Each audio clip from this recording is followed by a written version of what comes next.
देवी प्रपन्नारति हरे प्रसीद प्रसीद मातर्जगतुखिलस्य प्रसीद विश्वेश्वरिपाय विषं तमेश्वरी देवी चराचरस्य।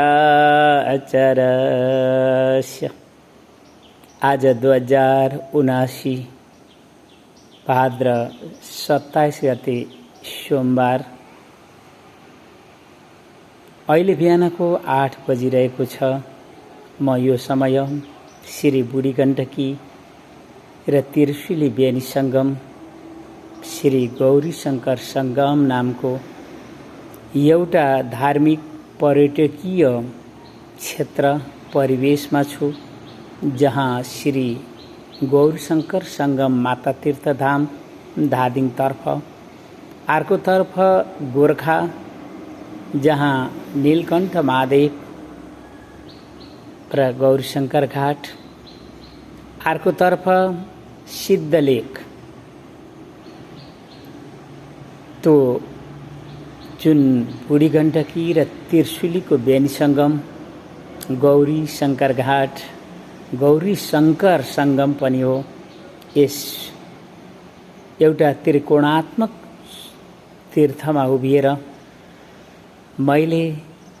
मेरा जीवनका अनेक पहलहरूलाई विचार गरिरहनु परिरहेको छ। हामीले एउटा उक्ति सुनेका थियौँ कि फलामले फलामलाई काट्छ र फलामका औजारहरू बनाइने गरिन्छ। आज कता कता मलाई के लाग्छ भने एउटा आत्रेय उपाध्य ब्राह्मण परिवारमा जन्म शरीर पाएको र त्यो एउटा परमहंस शिक्षा संस्कारका दीक्षित जीवनहरू साथ जुन वैदिक शास्त्रहरूलाई जे जस्तो रूपबाट देखियो, समयले ती वैदिक शास्त्रहरूलाई अनुपालन गर्नका निमित्त योग्य रहेनन्। त्यसैले एउटा एक्लो मागन भिखारी जीवनको बाटोमा मैले जुन प्रकारको जीवन अनुभवहरू गरेँ, त्यही जीवन अनुभवहरूका साथमा मलाई एउटा उच्च शिक्षाको, त्यो नोकरी चाकरी दिने योग्यताको शैक्षिक वातावरणहरूलाई थालिङ्ग छोडिएको कारणले होला, मलाई ती देवी आमाहरूका ती आशीर्वाद र वरद हातहरू प्राप्त भएका हुनाले होला, के हो त्यो त म बोल्न र जान्न सक्दिनँ। दैवको इच्छा हो। उसले मलाई एउटा प्रकृतिको खुला विश्वविद्यालयमा लगेर यो प्रकृतिको जैविक विविधताका सम्बन्धहरू साथमा जे जस्ता शिक्षाहरू दियो, ती शिक्षाहरूलाई मैले मेरो गोर्खा राज्य नेपालको हितका निमित्त मैले मेरो वैदिक सनातन धर्म संस्कृति संस्कारको संरक्षण र हितका निमित्त सदुपयोग गर्नुपर्छ भन्ने सोच पाइरहेको छु। सायद त्यो काली गण्डकीको काखमा खेल्ने मान्छे एउटा बुढी गण्डकीको हात समाएर जुन अग्नि साक्षी राखेर देवालय र तीर्थहरू सङ्कल्प गरियो, र ती देवालय र तीर्थहरूकै कारणले होला कि मलाई एउटा वैदिक विज्ञानको अनुसन्धान गर्ने प्रेरणाहरू 2078 साल प्राप्त भइरहेको छ। एकातर्फ हाम्रो बहुदलीय राजनीतिको फोहोरो, त्यो अस्वस्थ प्रतिस्पर्धा र त्यो राज्य शासनको जुन दलीय भागबण्डा वातावरण छ, जसले हाम्रो हिन्दू समाजलाई लथालिङ्ग र भत्ताभुङ्ग पारिदिएको छ। हामी त्यसै बीचबाट एउटा वैदिक विज्ञानको अनुसन्धान गर्दै जाँदा दैवी सिद्धिहरूको अनुसन्धानको पनि आवश्यकताको महसुस गऱ्यौँ र हामीले जुन प्रयासहरू गऱ्यौँ, ती प्रयासहरू केवल बुढी आमैका शिक्षा र उपदेश साथ चलिरहेको हुनाले जबसम्म हामीले बहुदलीय राजनीतिको आडमा उभिएको जुन हाम्रो समाजको सामाजिक व्यवस्थामा जुन खलबल पुर्याउने धर्म परिवर्तनका लस्करहरू र त्यहाँ वैदिक सनातन धर्मको बहुल संख्या भए पनि राजनीतिको जुन प्रकारको फोहोर वातावरण छ त्यसबाट हाम्रो हिन्दू धर्म दिनानुदिन पतनतर्फ गएको शक्तिहीन र दुर्बल वातावरण देखिएका कारणले पनि सायद हुन सक्छ ती देवी आमाहरू जसले यो गोर्खा राज्य नेपालको हितका निमित्त ती मान्छे र जनशक्तिहरू खोजिरहेका छन् उनीहरूले मलाई एउटा के सम्झे यो त म अहिले केही पनि बोल्न सक्दिनँ तर मेरो सपनामा पनि यस्ता जीवनहरूको सङ्कल्प थिएन विचारहरू थिएनन् तर आज म जहाँ उभिँदैछु त्यहाँ मलाई एउटा दैवी सिद्धिको विषयमा पनि अनुसन्धान गर्नु परिरहेको छ। यो राष्ट्रले जुन प्रकारको राष्ट्रिय सङ्कटको वातावरण मोल्न गइरहेको छ त्यस समय परिस्थितिमा उभिएर मैले आफ्ना वैदिक शास्त्रहरूलाई जाने पनि मैले प्रकृतिको खुला विश्वविद्यालयमा नै शिक्षा लिनु परिरहेको छ र मलाई हिन्दू समाजलाई नै शोधन गर्नुपर्ने हुन्छ। धर्म परिवर्तनको लस्कर बनाउने त्यो हिन्दू समाजभित्रका जुन प्रथाले र जन्मले नाम मात्रका ब्राह्मणहरू छन् र जसको आहार र आचरणको विचार गर्दा मतवाली पदार्थहरू र ती पशुपन्छी हिंसा मांसहरू आहारहरू छन् त्यस्ता ब्राह्मणहरूद्वारा कहिले पनि ब्राह्मणमा रहने ब्राह्मणत्व गुणधर्म प्राप्त हुन पनि सम्भव छैन र हिन्दू धर्मलाई संरक्षण गर्नका निमित्त जुन प्रकारको बहुदलीय राजनीतिको आडमा धर्म परिवर्तनको लस्कर आइरहेको छ त्यसलाई रोक्न पनि सकिँदैन। त्यसैले हामीले हिन्दू समाजलाई शोधन गर्नुपर्ने हुन्छ। हिन्दू समाजभित्रका ती बाहुनहरूलाई शोधन गर्नुपर्छ। ती धार्मिक व्यापार गर्ने गुरुहरूलाई शोधन गर्नुपर्ने हुन्छ। यो सबै कार्यका निमित्त दैवी सिद्धिको नै आवश्यकता छ भन्ने महसुस गरिएकाले होला ती बुढी आमैले बीचबीचमा शिक्षा र उपदेश दिँदै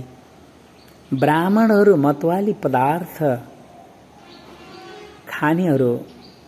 हुन सक्दैन, ब्राह्मणहरू पशुपन्छी हिंसा मांस खानेहरू हुन सक्दैन। ब्राह्मणमा ब्राह्मणत्व प्राप्त गर्नका निमित्त वैदिक शास्त्रहरूको शिक्षा र अनुशासनका साथमा उभिनुपर्छ र त्यहाँ धर्म र सत्यको विषयमा बल विचार हुने हुनाले हामीले ती नाम मात्रका ब्राह्मणलाई होइन ब्राह्मणमा हुने गुण धर्म कर्म हुनु पर्यो र वैदिक शास्त्रहरूद्वारा प्राप्त हुने जुन दैवी सम्पदा दैवी शक्ति दैवी बल हो त्यो हुनु पर्यो। जबसम्म ब्राह्मणमा ब्राह्मणत्व धर्म संरक्षण हुँदैन त्यति बेलासम्म हिन्दू समाज संरक्षित हुन सक्दैन। त्यसैले गोर्खा राज्य नेपालको हित चाहनेहरूले सर्वप्रथम त वैदिक शास्त्रहरूलाई शिक्षा र अनुशासनको बाटोमा ल्याउनका निमित्त जोड गरून् र त्यहाँ देखा परेका जुन प्रकारले ब्राह्मणमा रहने ब्राह्मणत्व गुणधर्म हो त्यो प्राप्त गर्नका निमित्त अयोग्य ती मतवाली पदार्थहरू खाने र ती पशुपन्छी हिंसा मांसहरू लिनेहरू कहिले पनि ब्राह्मण हुन सक्दैन। उनीहरू जुन प्रकारले पूर्वको इतिहासमा पौराणिक इतिहास कालमा आज हामी जसलाई दलित र शूद्र भनेर सम्बोधन गर्ने गर्छौं र हीनताको व्यवहारबाट देख्ने गर्छौं उनीहरूलाई शिक्षा र अनुशासनको अभावकै कारणले हाम्रा पुर्खाहरूले श्राप दिए र तिनै श्रापका कारणले आज पनि उनीहरूका बुद्धिलाई हामी जतिसुकै भत्ता र सुविधाहरू दिँदा पनि वैचारिक सुधारहरू भने ल्याउन सकिरहेका छैनौँ। उनीहरूले मतवाली पदार्थहरू सेवन गर्न पनि छोडेका छैनन् र पशुपन्छी हिंसा मांसहरू आहारको रूपमा लिन पनि छोडेका छैनन्। त्यही बाटो नै यदि बाहुन काममा त यज्ञ पवित्र छ, तर आचरण र चरित्र तिनै शूद्रहरूको जस्तै मतवाली र पशुपन्छी हिंसा मांस छ भने त्यस्ता हिन्दूहरू ब्राह्मणहरूद्वारा वैदिक सनातन धर्म संरक्षित हुन सम्भव छैन र बौद्धलीय राजनीतिले जुन प्रकारको धर्म परिवर्तनका निमित्त आड दिएको छ त्यस आडले गोर्खा राज्य नेपाल एउटा सामाजिक, धार्मिक, आर्थिक हर कोणबाट सङ्कटतर्फ उभिन जाँदैछ भन्ने कुरालाई पनि मैले यिनै आवाजबाट सङ्केत गर्नुपर्ने हुन्छ। सायद मैले यी आवाजहरू ती आमा देवीहरूका आशीर्वाद नपाएको भए, सायद ती बुढी आमैले आफ्नो हात समाएर मेरा ती बलिन्धारा आँसुहरूलाई सम्मान नदिएको भए, मैले त त्यो नोकरी चाकरी खाने शैक्षिक योग्यताको वातावरणलाई लतालिङ्ग छोडे पनि प्रकृतिको खुला विश्वविद्यालयमा जुन प्रकारले मलाई ती देवी आमाहरूले आशीर्वाद दिएर आफ्ना हातहरूले समाएर जुन प्रकारका शिक्षाहरू दिए, आज म तिनै शिक्षाका बलमा यी आवाजहरू बोलिरहेको छु। मैले तिनै अग्निलाई साक्षी राखेर देवालय र तीर्थहरू यो बेनी सङ्गम, गौरी शङ्कर सङ्गम नामको एउटा धार्मिक पर्यटकीय तीर्थलाई हर कोण र हर प्रकारले यसलाई राष्ट्रिय गौरवको तीर्थ बनाउने प्रयासहरू गरिरहेको छु र मैले ती अग्निलाई साक्षी राखिएको हुनाले ती अग्नि देवताले यी देवालय र तीर्थहरूलाई सिद्ध शक्तिपीठको रूपमा रूपान्तरण गरून् भनेर, जो माता तीर्थधाम होस् अथवा जो गौरी शङ्कर घाट नामको नीलकण्ठ महादेवको धाम होस् अथवा जुन कुनै पनि देवालय र तीर्थहरू मैले अग्नि साक्षी राखेर सङ्कल्प गरेको छु, त्यहाँ विघ्न बाधा पार्नेहरूका पुण्यहरूलाई ती अग्नि देवताले खुसी दिनुहुनेछ र जसले यहाँ शुद्ध दिलले सेवा दिनुहुन्छ उनीहरूलाई अतुलनीय पुण्य, अनमोल पुण्य प्राप्त पनि हुनेछ। यो आवाजहरू तपाईहरूलाई स्मरण गराउनका निमित्त दिएको छ र एउटा एक्लो मागन्ते भिखारी जीवनको बाटो रोजेर अग्निलाई साक्षी राख्दै देवालय र तीर्थहरूमा सेवा दिने र सङ्कल्प गर्ने बुद्धि भएका कारणले एक्लो भए पनि जनसमाज र समुदायलाई सत्य र धर्मका बलले अहिलेसम्म त मैले वैदिक सनातनको मूल्य र मान्यता ती देवी आमाहरूको महिमाको विषयमा बुझ्ने अवसरहरू पाइरहेको छु र त्यही बुझ्ने अवसरहरूलाई नै मैले धन्य सम्झेको छु र मैले मेरो एउटा भौतिक शरीरको 57 वर्षमा उभिएर मैले मृत्युलाई राम्रोसँग चिनेको छु र जीवनको अन्तिम सत्यता मृत्यु नै हो भनेर बुझेको पनि छु। त्यसैले मैले यो भौतिक शरीरलाई सदुपयोग गर्नुपर्ने हुन्छ। त्यसैले मैले यो जैविक शरीरलाई सदुपयोग गर्नुपर्ने हुन्छ। त्यसैले मैले मेरो एक्लो मागन्ते भिखारी जीवन भए पनि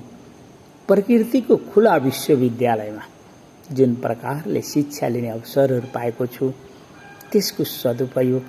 यो गोर्खा राज्य नेपालको हितमा, वैदिक सनातन धर्मको संरक्षण हितमा अवश्यमेव सदुपयोग गर्नुपर्ने हुन्छ भन्छु र म यहाँ आइपुग्दा वास्तवमा नेपाली हिन्दू समाजलाई शोधन गर्नुपर्ने अत्यन्त आवश्यकताको महसुस गरिरहेको छु। त्यस हिन्दू समाजभित्र जुन प्रकारका ब्राह्मणहरू छन् र जुन प्रकारका धर्मका गुरुहरू छन् तिनीहरूलाई पनि शोधन गर्नुपर्ने आवश्यकताको महसुस गरिरहेको छु। त्यसैले हेमा पुकारिरहेको छु र दैवी सिद्धि शक्ति बलहरूको विषयमा विचार गरिरहेको छु, अनुसन्धान गरिरहेको छु। यी आवाजहरू तपाईहरूलाई शिक्षाका लागि हुन्। यी आवाजहरू कुनै विवाद गर्नका निमित्त होइनन्। यी आवाजहरू गोर्खा राज्य नेपालको हितका निमित्त हामीले वैदिक विज्ञानका साथमा, दैवी सिद्धिहरूका साथमा आवश्यक परेमा र यो गोर्खा राज्य नेपाललाई अप्ठ्यारो पार्ने प्रयास गरिएमा हामीले दैवी प्रकोपका साथमा भए पनि यो जनसमाजलाई शोधन गर्नै पर्ने हुन्छ र हामीले त्यो जनशक्ति जो राष्ट्रको हितका निमित्त आवश्यक छ तिनीहरूलाई साथ दिनै पर्ने हुन्छ। आज हाम्रा अगाडि बडो भयावह सङ्कट र परिस्थिति के छ भने बहुदलीय राजनीतिले एकातर्फ धर्म परिवर्तनको वातावरण सुलभ बनाइरहेको छ भने अर्कोतर्फ धन पैसा कमाउनका निमित्त विदेशीहरूका गोठाला बन्ने प्रवृत्तिहरू बनाइएको छ। यो राष्ट्रका निमित्त अत्यन्त घातक छ। जबसम्म यो राष्ट्रका हितका निमित्त बलिदान हुने जनशक्तिहरू यसै राष्ट्रभित्र रहेर यसै राष्ट्रको हितमा उभिने छैनन् त्यति बेलासम्म हाम्रा राष्ट्रिय जुन सङ्कटका परिस्थितिहरू छन्, आर्थिक होस्, धार्मिक होस्, सामाजिक होस्, शैक्षिक होस्, जे जस्ता पनि विघ्न बाधाहरू हामीले देखिरहेका छौँ, अनुभव गरिरहेका छौँ, त्यसलाई रोक्नका निमित्त त यहाँका शिक्षित युवा युवती जनशक्ति बलहरूलाई हामीले यसै राष्ट्रको हितका निमित्त उनीहरूको अनुकूलको राजनीति शासन प्रणालीमा उभिनु आवश्यक छ। त्यसैले मैले मेरा आवाजहरूद्वारा यो राष्ट्रलाई वर्तमान फोहोरिएको बहुदलीय राजनीति र त्यसको असुस्थ प्रतिस्पर्धा र त्यसको दलीय भाग बन्नाको राज्य शासन प्रणालीलाई अन्त्य गर्नै पर्ने हुन्छ। तपाईँ यी आवाजहरू जहाँ कहीँबाट सुन्दै हुनुहुन्छ भने तपाईहरूले के ख्याल राखिदिनुहोस् भने कि आफ्नो जीवनलाई बुझ्ने प्रयास गरिदिनुहोस्। दैव छैन र ईश्वर छैन भन्ने लाग्छ भने आफ्नो शरीरका साथमा उभिएर त्यो देवी नारीहरूको डिम्ब अण्डको रजस्वला मासिक धर्मले भिजेका ती रगतले लतपत्त भएका टालाहरू एउटा हातमा लिएर अर्को हातमा पुरुषका बीच रसहरूले भिजेका ती टालाहरूलाई लिएर आफ्नो जीवनलाई बुझ्ने प्रयास गरिदिनुहोस्। त्यहाँ दैवी शक्ति पनि देखिन्छ, त्यहाँ ईश्वर बल पनि देखिन्छ, त्यहाँ वैदिक विज्ञानको एउटा जुन शक्ति र सामर्थ्य छ त्यो शक्ति र सामर्थ्य भनेको चेतना आत्मा त्यही नै वेद हो र त्यसको शक्ति र सामर्थ्यलाई पनि अनुभव गर्न सकिन्छ भन्दै मैले आजको यो आवाजलाई यतै नै बिसाउनु पर्ने हुन्छ अर्थात् विश्राम दिन खोज्दैछु। देवी प्रपन्नार तिहरे प्रसीद प्रसीद मातर जगतो खिलास्य प्रसीद विषे शरीपाय विषम तमेश्वरी देवी चरा चरास्य। हस्त धन्यवाद।